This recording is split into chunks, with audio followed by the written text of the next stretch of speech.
Welcome to Rajasthan GK training. दोस्तों स्वागत है आप सभी बीएसटीसी पीटीटी के अभ्यर्थियों का राजस्थान जीके ट्रेनिंग के इस यूट्यूब चैनल पर। दोस्तों आज के इस वीडियो में मैं मोहित सिंह आपके लिए लेकर आया हूं 50 मोस्ट इंपोर्टेंट महत्वपूर्ण प्रश्न जो आपके पीटीटी और बीएसटीसी एग्जाम 2023 के लिए अति महत्वपूर्ण साबित होने वाले हैं। तो बस आपको कुछ नहीं करना, वीडियो को पेशेंस बनाकर अंत तक जरूर देखना है। और अगर आप पहली बार चैनल पर विजिट कर रहे हो तो चैनल को सब्सक्राइब जरूर कर लेना दोस्तों, क्योंकि इस चैनल के माध्यम से आपकी पीटीटी बीएसटीसी का संपूर्ण कोर्स फ्री में करवाया जा रहा है। ठीक है, तो अगर आप थोड़ा सा सपोर्ट कर दोगे तो हमारा भी मन अच्छा रहेगा और हम भी आपके लिए बहुत शानदार शानदार कंटेंट आपके लिए लाते रहेंगे। तो चलिए दोस्तों बिना किसी विलंब के आज के इस वीडियो की शुरुआत करते हैं। पहला प्रश्न आपके सामने है दोस्तों कि निम्नलिखित में से कौन सा एक लोक चित्रकला का अंग नहीं है, यानी कि ऐसा कौन सा ऑप्शन है जो लोक चित्रकला का अंग नहीं है। दोस्तों आप सबको पता है कि फड़ क्या है, किसी देवता या देवी की जो आराधना में जो बांचे जाने वाले जो फड़ होते हैं उनको फड़ कहते हैं। जैसे कि हम देखते हैं कि देवनारायण जी की फड़, रामदेव जी की फड़, यानी कि ये एक तरह के इनको चित्रकला में ही आते हैं। ठीक है, ये चित्रकला में ही आते हैं और ये दोस्तों कपड़े पर बने हुए होते हैं, चित्र के रूप में होते हैं, कपड़े के ऊपर छपे होते हैं। ठीक है, और सांझी के बारे में आप सबको पता है। ठीक है, और फड़, सांझी और बनी एक चित्र है। ठीक है, जो अपने अजमेर से संबंधित है, अजमेर चित्रकला से संबंधित है। तो दोस्तों अपने फड़ हो गया, सांझी हो गया और बनी ठनी हो गया, ये दोस्तों अपने लोक चित्रकला का अंग है। लेकिन पथवारी दोस्तों अपने लोक चित्रकला का अंग नहीं है। ठीक है, तो पथवारी अपने गलत आ जाएगी। ये पथवारी माता के रूप में पूजी जाती है दोस्तों।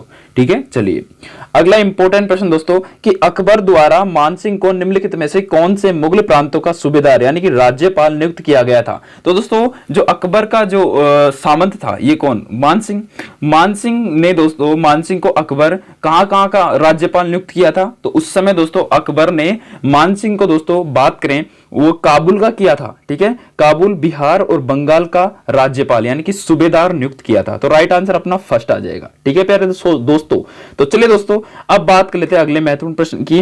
तो 1948 में मत्स्य संघ का प्रधानमंत्री किसे बनाया गया था। इंपॉर्टेंट प्रश्न है, चाहे आप आरएएस तक की एग्जाम के पिछले मॉडल पेपर या फिर पिछले जो प्रीवियस के पेपर हैं वो उठाकर देख लीजिए, ये प्रश्न आपको बिल्कुल मिलेगा दोस्तों, 100% गारंटी है। और आपके एग्जाम में भी छप सकता है कि 1948 में मत्स्य संघ का प्रधानमंत्री किसे बनाया गया था। तो दोस्तों अपने शोभाराम कुमावत आपको याद रखना है, शोभाराम कुमावत को ही मत्स्य संघ का प्रधानमंत्री बनाया गया था। तो चलिए अगले प्रश्न की बात कर लेते हैं कि राजस्थान की ऐसी कौन सी देश रियासत ने ब्रिटिश सरकार के साथ सबसे अंत में प्रत्यर्पण संधि की थी, यानी कि ऐसी कौन सी राजस्थान की सबसे अंत की रियासत थी जिसने प्रत्यर्पण संधि की थी। तो दोस्तों ऐसी देशी रियासत के बारे में आपसे पूछ ले तो आपको बताना है जैसलमेर एकमात्र ऐसी रियासत थी जिसने सबसे अंत में प्रत्यर्पण किया था। ठीक है, यानी कि अपने आप को अंग्रेजों के हवाले किया था। ठीक है, चलो अगला प्रश्न है दोस्तों कि पर्यटन स्थल अचलगढ़ कहां पे है। दोस्तों अचलगढ़ के बारे में बात करें तो अचलगढ़ दोस्तों आपको पता होना चाहिए ये एक प्रकार का पर्यटन स्थल है।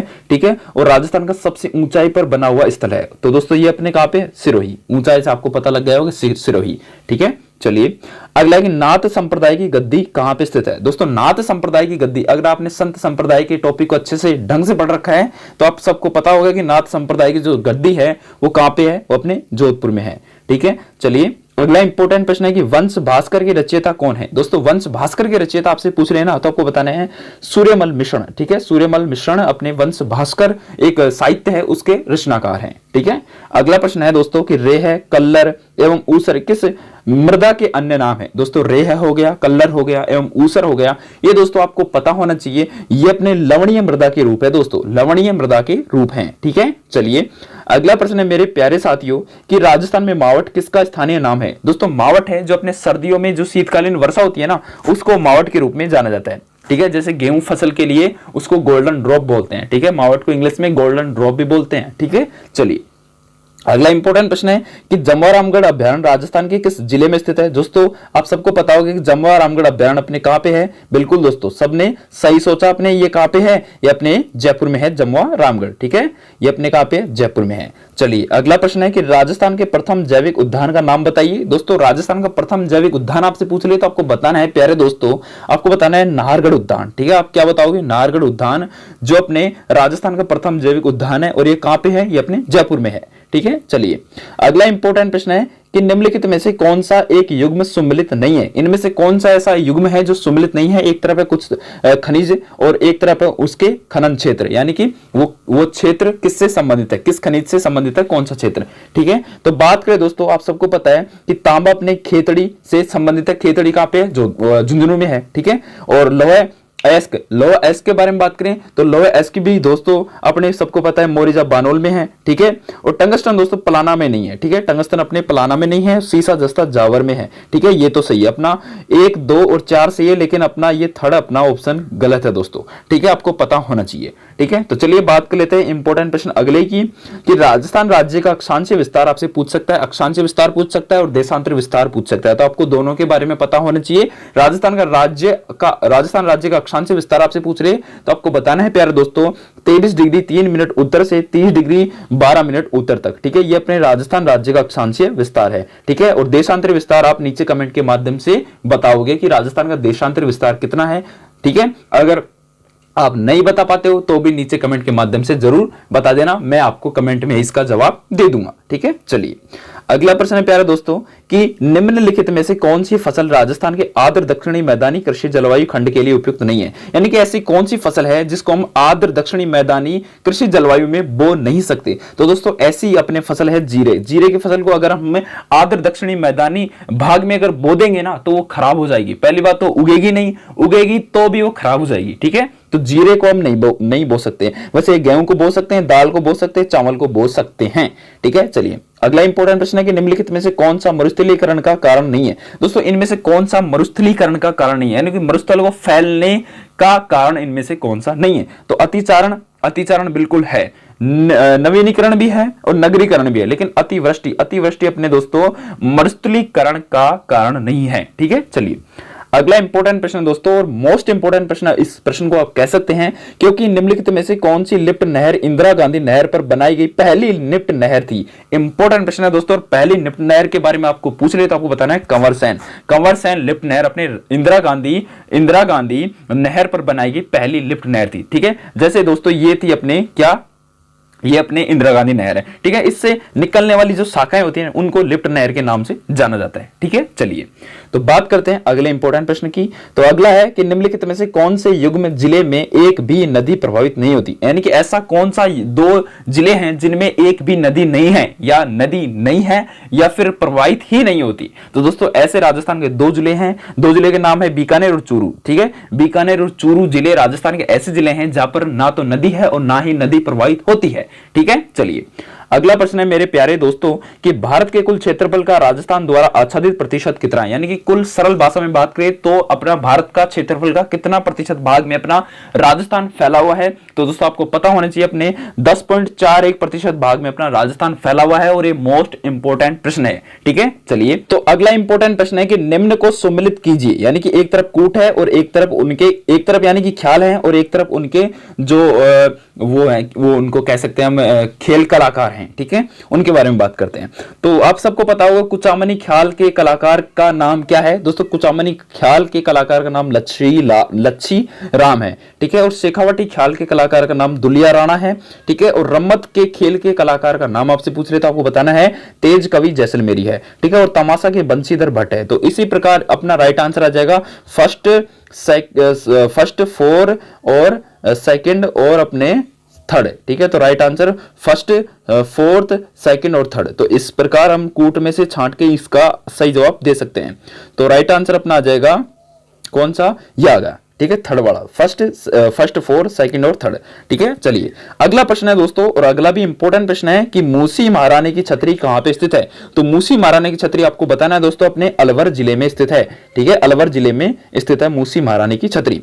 अगला 121 यानी कि 21 नंबर का प्रश्न है कि निम्नलिखित में से कौन राजस्थान में एक भेड़ की प्रजाति नहीं है। यानी कि इनमें से कौन सी ऐसी प्रजाति है जो अपने राजस्थान में भेड़ की प्रजाति नहीं है। दोस्तों मगरा भेड़ की प्रजाति है, ठीक है। आपको पता होना चाहिए मगरा भेड़ की प्रजाति है, पुंगल है, मारवाड़ी है, लेकिन मालवी अपने दोस्तों भेड़ की प्रजाति नहीं है। आप नीचे कमेंट के माध्यम से बता सकते हैं कि मालवी अपने किस पशु की प्रजाति है, ठीक है। चलिए अगला प्रश्न दोस्तों कि उस्ता कला का संबंध किससे है, यानी कि उस्ता कला संबंधित है। दोस्तों उस्ता कला दोस्तों आपको पता होना चाहिए लकड़ी पर नक्काशी के लिए बिल्कुल भी प्रसिद्ध नहीं है, मार्बल पर नक्काशी के लिए प्रसिद्ध नहीं है। नक्काशी के लिए प्रसिद्ध है लेकिन मार्बल पर नहीं, लकड़ी पर भी नहीं, सजावटी लाख शिल्प भी नहीं, ठीक है, चर्म शिल्प पर आ देते, यानी कि ये जो ऊंट की जो खाल होती है ना, ऊंट की खाल पर की गई नक्काशी को हम उस्ता कला के नाम से जानते हैं दोस्तों। तो राइट आंसर अपना आ जाएगा चर्म शिल्प, ठीक है, चर्म यानी खाल और शिल्प यानी कला, ठीक है, तो चर्म शिल्प पर आधारित है। चलिए अगला इंपॉर्टेंट प्रश्न है प्यारे दोस्तों कि 2011 की जनगणना के अनुसार, 23वां प्रश्न है कि 2011 की जनगणना के अनुसार राजस्थान में ग्रामीण और शहरी साक्षरता दर क्या थी। तो राजस्थान में शहरी और ग्रामीण साक्षरता दर के बारे में बात करें तो राजस्थान में 2011 की जनगणना के अनुसार दोस्तों आप सबको पता होना चाहिए ये अपने 61.4% अपने कौन सी थी, ग्रामीण जनसंख्या थी, और 79.7% अपने शहरी जनसंख्या थी। तो राइट आंसर थर्ड अपना राइट आंसर देखने को मिल जाएगा। अगला प्रश्न है दोस्तों कि सोनाड़ी और नाली नस्लें हैं, सोनाड़ी और नाली नस्लें अपनी किसकी हैं। दोस्तों सोनाड़ी और नाली नस्लें दोस्तों अपने भेड़ की नस्लें हैं, सोनाड़ी और नाली, ठीक है। चलिए अगला प्रश्न है दोस्तों कि निम्न को सम्मिलित कीजिए और सही कूटों का चुनाव भी कीजिए। दोस्तों एक तरफ है सूची फर्स्ट में क्या है, कुछ अभयारण्य दे रखे हैं, और सूची सेकंड में उनमें रहने वाले जीव जंतुओं के नाम दे रखे हैं, ठीक है। तो चलिए मिला लेते हैं, बहुत ही सरल प्रश्न है दोस्तों, चलिए इसको मिलाने की कोशिश करते हैं। ताल छापर दोस्तों आप सबको पता होगा, ताल छापर अपने चूरू में स्थित है, ठीक है, और ये दोस्तों किसके लिए प्रसिद्ध है, ये अपने कृष्णमर्ग यानी काले हिरणों के लिए प्रसिद्ध है, ठीक है, काले हिरणों के लिए जाना जाता है ताल छापर अभयारण्य, ठीक है। चलिए और जो राष्ट्रीय चंबल अभयारण्य है दोस्तों, ये राष्ट्रीय चंबल अभयारण्य के बारे में बात करें तो दोस्तों ये अपने मगरमच्छ के लिए प्रसिद्ध है, और सरिस्का वन्य जीव अभयारण्य जो अपने अलवर में है दोस्तों ये अपने बाघ के लिए प्रसिद्ध है, ठीक है, और केलादेव राष्ट्रीय उद्यान अपने साइबेरियन क्रेन, ठीक है, यानी कि सारस के लिए प्रसिद्ध है। तो राइट आंसर आ जाएगा फर्स्ट, ठीक है, थर्ड फर्स्ट और सेकंड फोर्थ और सेकंड। चलिए अब कुछ साइंस के इंपॉर्टेंट प्रश्नों की बात कर लेते हैं जो भी आपके इंपॉर्टेंट बनने वाले हैं, ठीक है। तो मियादी बुखार में शरीर का मुख्य रूप से कौन सा अंग प्रभावित होता है। दोस्तों मियादी बुखार से दोस्तों आपका दोस्तों आंतें है ना, आंतें अपने प्रभावित होती है मियादी बुखार से, ठीक है। चलिए अब अगले प्रश्न की बात कर लेते हैं कि प्रिज्म द्वारा निम्न में से किस रंग का विचलन अधिकतम होता है। दोस्तों ये अपना प्रिज्म है, ठीक है, प्रिज्म इस प्रकार का होता है त्रिभुजाकार, ठीक है, उस पर इस प्रकार से हमने प्रकाश डाला, तो प्रकाश डालेंगे दोस्तों तो किस रंग का विचलन सबसे ज्यादा होगा, तो दोस्तों अपने किस रंग का होगा, बैंगनी रंग का विचलन सबसे ज्यादा देखने को मिलेगा, ठीक है, बैंगनी रंग का विचलन सबसे ज्यादा देखने को मिलेगा। इंपॉर्टेंट प्रश्न है, पूछ सकता है आपकी एग्जाम की दृष्टि से। चलिए अगला इंपॉर्टेंट प्रश्न है विटामिन से, दोस्तों आपके एक प्रश्न जरूर 100% आएगा, तो विटामिन को आप अच्छे से पढ़कर जाना, ठीक है। बात करें निम्नलिखित में से कौन सा विटामिन घाव को भरने में सहायक होता है, तो दोस्तों घाव को भरने के लिए अपने विटामिन के, ठीक है, विटामिन के सहायक होता है, और विटामिन के अपने सबसे ज्यादा जीरे में पाया जाता है, आपको पता होना चाहिए, ठीक है। चलिए अगला इंपॉर्टेंट प्रश्न दोस्तों कि सर्पदंश मतलब कि सांप के काटने से शरीर का कौन सा अंग या भाग प्रभावित होता है। दोस्तों सर्पदंश से शरीर का कौन सा भाग प्रभावित होता है, दोस्तों तंत्रिका तंत्र अपने प्रभावित होता है, ठीक है, न्यूरॉन सिस्टम अपने प्रभावित होता है सर्पदंश से, ठीक है। चलिए इंपॉर्टेंट प्रश्न है, अगला प्रश्न है कि एक व्यक्ति की अनुयायी प्रेरक योग्यता का अर्थ है। एक व्यक्ति की अनुयायी प्रेरक योग्यता का आपसे अर्थ पूछ ले तो आपसे पूछ सकता है, तो आपको बताना है दूसरों को कुछ करने के लिए प्रेरित करना ही एक व्यक्ति की अनुयायी प्रेरक योग्यता का अर्थ होता है, ठीक है। चलिए अगला इंपॉर्टेंट प्रश्न है दोस्तों कि निम्नलिखित में से कौन रासायनिक प्रतिक्रिया का उदाहरण है। दोस्तों रासायनिक प्रतिक्रिया का उदाहरण है मतलब कि एक तो होती है भौतिक प्रतिक्रिया और एक होती है रासायनिक प्रतिक्रिया,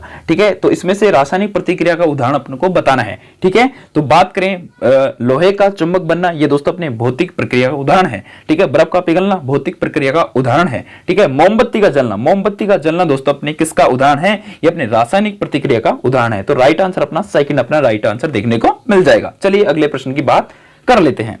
अगला प्रश्न है कि निम्नलिखित में से कौन सी ध्वनि हम नहीं सुन सकते, कौन सी ध्वनि को हम नहीं सुन सकते। दोस्तों आप सबको पता है, ऑप्शन के अकॉर्डिंग देख सकते हैं कि 25 हर्ट्ज की ध्वनि को आसानी से सुन सकते हैं, 200 हर्ट्ज की सुन सकते हैं, 18,000 तक की को हम सीमित मात्रा में यानी कि कानों को ढककर भी सुन सकते हैं, ठीक है, यानी तेज तो आवाज है लेकिन हम आसानी से सुन सकते हैं। लेकिन दोस्तों 25,000 हर्ट्ज की ध्वनि को हम नहीं सुन सकते, ठीक है, 25,000 की हर्ट्ज की ध्वनि को हम नहीं सुन सकते, तो आपको पता होना चाहिए, ठीक है। चलिए अगला प्रश्न की बात कर लेते हैं।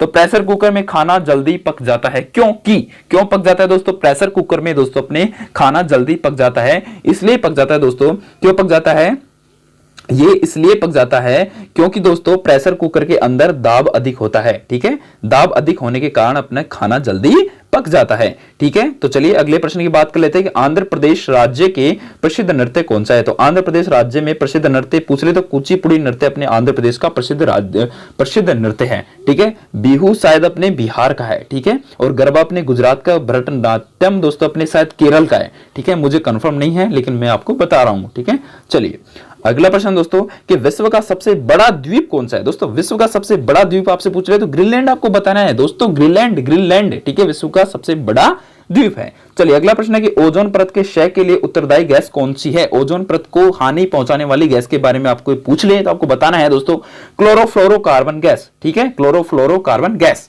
चलिए अगला प्रश्न है कि राष्ट्रीय गीत वंदे मातरम किस ग्रंथ से संकलित है। यानी कि राष्ट्रीय गीत वंदे मातरम किससे लिया गया है। वंदे मातरम दोस्तों अपने आनंद मठ से लिया गया है। ठीक है, आनंद मठ से लिया गया है वंदे मातरम गीत। ठीक है, चलिए अगला प्रश्न है कि 31 दिसंबर 1929 को अर्धरात्रि मतलब कि आधी रात में राष्ट्रीय ध्वज किसने फहराया था। दोस्तों जवाहरलाल नेहरू ने अपने 31 दिसंबर 1929 को अर्धरात्रि यानी कि आधी रात में राष्ट्रीय ध्वज पहनाने वाले व्यक्ति थे जवाहरलाल नेहरू। ठीक है, चलिए अगला इंपॉर्टेंट प्रश्न की बात कर लेते हैं। चलिए दोस्तों अगर आपने वीडियो को अभी तक लाइक नहीं किया तो दोस्तों थोड़ा सा टाइम निकाल के, आपका 1 सेकंड भी नहीं जाता, वीडियो को लाइक कर दीजिए और एक प्यारा सा कमेंट भी कर दीजिए कि आपको वीडियो कैसी लग रही है। ठीक है, चलिए अब बात कर लेते हैं अगले प्रश्न की। तो भारत में सर्वाधिक कोयला भंडार कहां पाए जाते हैं। दोस्तों भारत में सर्वाधिक कोयला भंडार की बात करें ना तो आपको पता होना चाहिए दोस्तों सबसे ज्यादा कोयले अपने कहां पे पाए जाएंगे। तो मैं आपको ट्रिक देता हूं, ये अपने छत्तीसगढ़ से पाए जाएंगे। ठीक है, 6 मतलब ज्यादा, 6 अंक कितना होता है, ज्यादा होता है, और 6 से आप छत्तीसगढ़ के बारे में ध्यान रख सकते हैं। चलिए अगला प्रश्न दोस्तों कि भारतीय नागरिकों के मूल कर्तव्य निहित होते हैं। दोस्तों भारतीय नागरिकों के मूल कर्तव्य दोस्तों अपने भाग 4 में निहित होते हैं। ठीक है, चलिए अगला प्रश्न है कि प्रत्येक मंत्री व्यक्तिगत रूप से किसके प्रति उत्तरदायी होता है। दोस्तों प्रत्येक मंत्री चाहे छोटा हो चाहे बड़ा हो, ये व्यक्तिगत रूप से दोस्तों किसके प्रति उत्तरदायी होता है। ये दोस्तों ज्यादातर मंत्री अपने राष्ट्रपति के प्रति उत्तरदायी होते हैं। ठीक है, चलिए अगले प्रश्न की बात कर लेते हैं। अगर आपका गलती से घड़ी का एक पेज, छोटा पेज जमीन पर गिर गया, इसको ढूंढने के लिए किसका प्रयोग करेंगे। दोस्तों आप किसका प्रयोग करेंगे, इसमें से कौन से दर्पण या कौन से लेंस का उपयोग करेंगे। दोस्तों हम पतला समतल दर्पण की तो अपन को जरूरत पड़ेगी नहीं, क्योंकि अपन को तो लेंस की जरूरत पड़ेगी। लेंस से जिससे हम छोटे पेज को मोटा देख सके उसकी तो जरूरत पड़ेगी। तो सीआईडी अगर आपने देखी है तो सीआईडी वाले उत्तल लेंस का प्रयोग करते हैं, तो आप भी उत्तल लेंस का प्रयोग करोगे आपका छोटा पेज को ढूंढने के लिए। ठीक है, चलिए अगला प्रश्न है।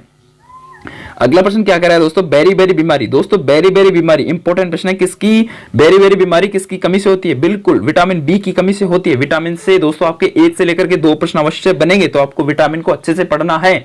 ठीक है, चलिए अगला प्रश्न है, अकबर ने किस संत के यहाँ पुत्री की प्राप्ति के लिए प्रार्थना की थी। तो दोस्तों अकबर ने भी प्रार्थना की थी कि भाई मेरे पुत्री हो जाए।